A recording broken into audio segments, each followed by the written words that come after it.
produksyon ng langis. Tinawag din itong Band-Aid Solution ang contracting program at fuel subsidy ng pamahalaan.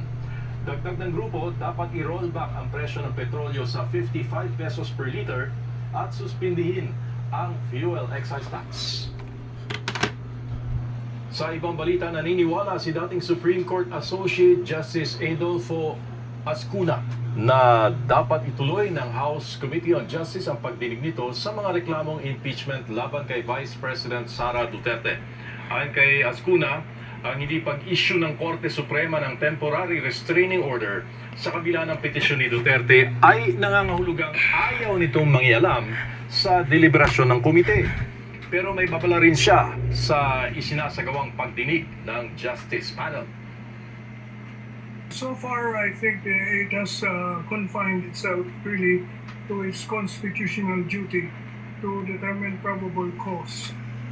Even though it is, I said, bordering on the role of the Senate to try the case, it should be very careful that it should merely be gathering evidence in order to determine inquiry only, not to prove guilt, but to determine probable cause.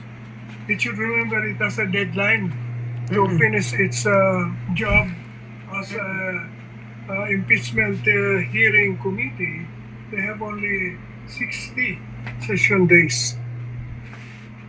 Samantala, nagbigay rin ng opinyon si Ascuna kung anong impeachment ground ang may pinakamabigat na basihan sa pagdetermina ng probable cause. Nakatakdang ituloy ng Kamara ang pagdinig bukas, April 14. There are many charges yung betrayal of public trust, which is a very broad ground.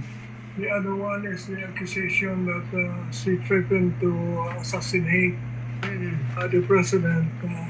And in her answer, I think she says that it was just a joke.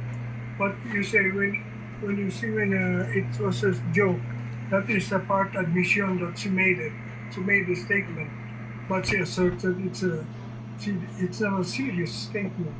So there is partial admission there, what we call a negative pregnant.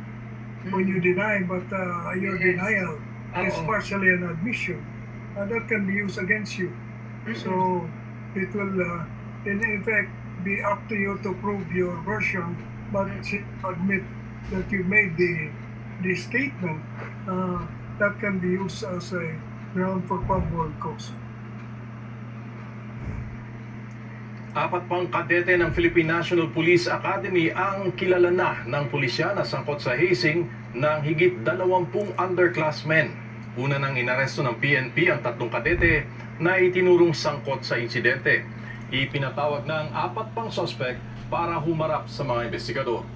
22 freshmen ng PNPA ang nagtamo ng mga paso at sugat matapos umanong pahira ng mga pinaghalong kemikal sa loob ng kanilang barak sa Silang Cavite noong April 3. Nakainom na driver ang dahilan ng karambola ng mga sasakyan sa Antipolo na ikinamatay naman ng isang binatilyo. Yan ang selfie balita ni Christopher Sichon.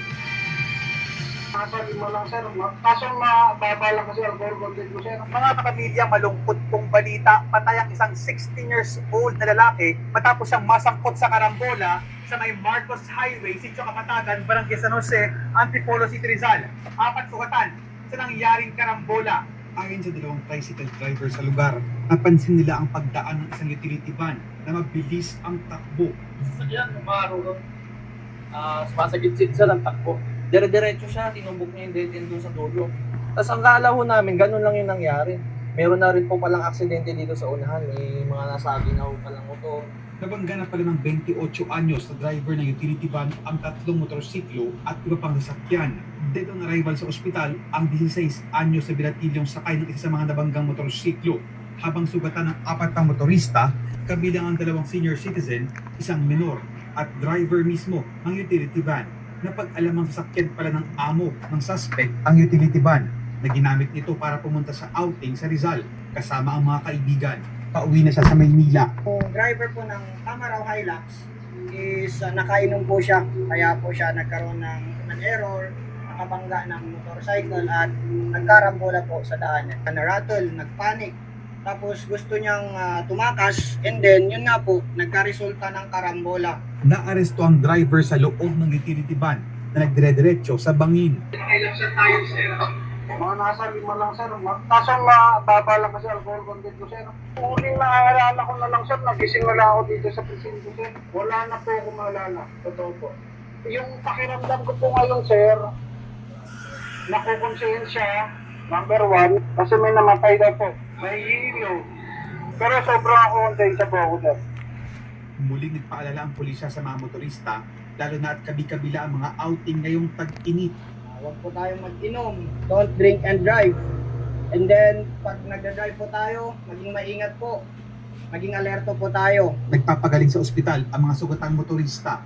Nasa kustudiyan naman ng Antipolo Police Community Precinct 2 ang driver ng utility van na maharap sa mga kasong reckless imprudence resulting in homicide, multiple physical injuries, and damage to property.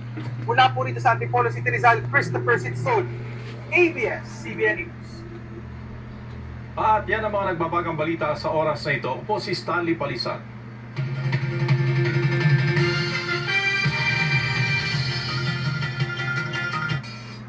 Merry Christmas from Foodprints. Our Christmas gift to you, a roundup. Ganun na ba, sir? Yes, sir. They are on their way already. And Meron may cellphone.